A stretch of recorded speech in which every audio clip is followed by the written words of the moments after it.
Hi, I'm Jared with Syntech Soil Moisture Probes.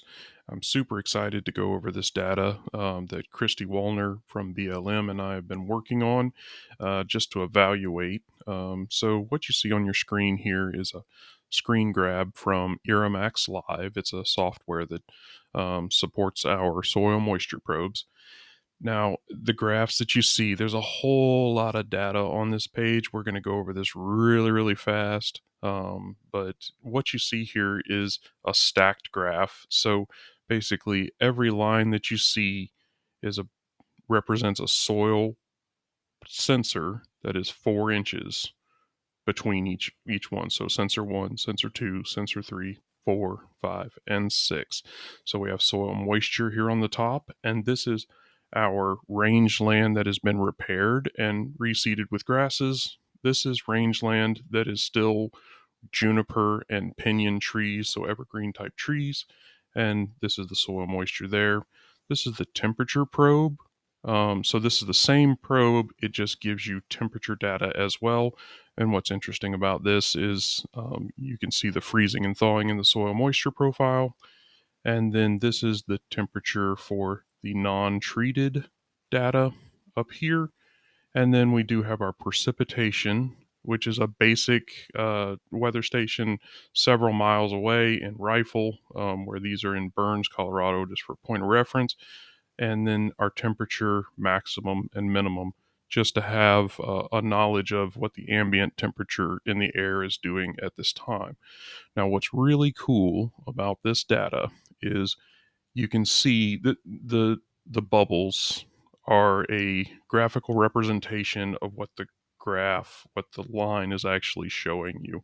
So what we see is the darker the bubble, so this would be the soil moisture absorption of sensor number one. The soil moisture absorption of sensor number two is the second bubble down. Three is the third bubble. Four is the fourth bubble. So all the way down in here, we're absorbing moisture down to the 16-inch level, which makes this just it's a good representation to kind of show you what this graph would show you. So you can see the net change.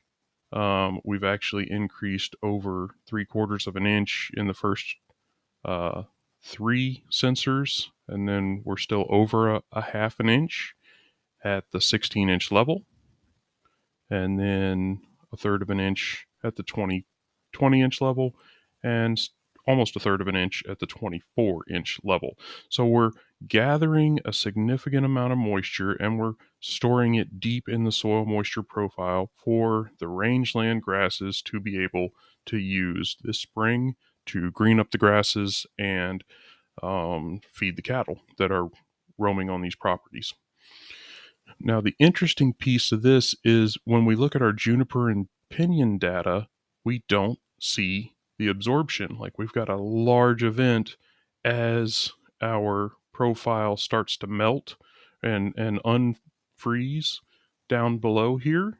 We don't see the moisture penetration in the pinions and junipers. Now we do see some small events here, but in the grand scheme of life, we're seeing, a little bit of moisture absorption at the 4 inch level, the 8 inch level, but nothing down in that profile. So this profile is going to have significantly less moisture long term, and it also has less opportunity to recharge the aquifers, which is really cool and what we want to do long term for our kids, grandkids, ourselves as well.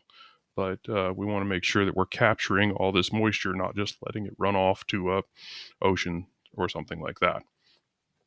So it's really interesting to watch this event, watch everything thaw, and see how much more the grasses insulate the soil profile. And then those fibrous roots allow for moisture penetration.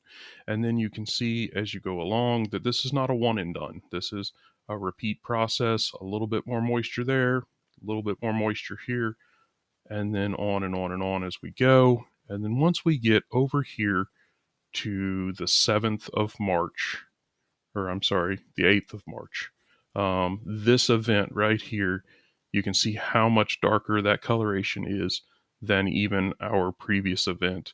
And that is really starting to store some moisture and add up. We're adding and adding and adding our moisture, especially in the lower profiles, so that range grass is going to have some success. We have something to feed our cattle, and we have something to put back into the aquifer and help us long term. So, really excited about this data. And there's a whole lot more where this came from. Hope you've enjoyed this, and let me know if there's any questions. And have a great day.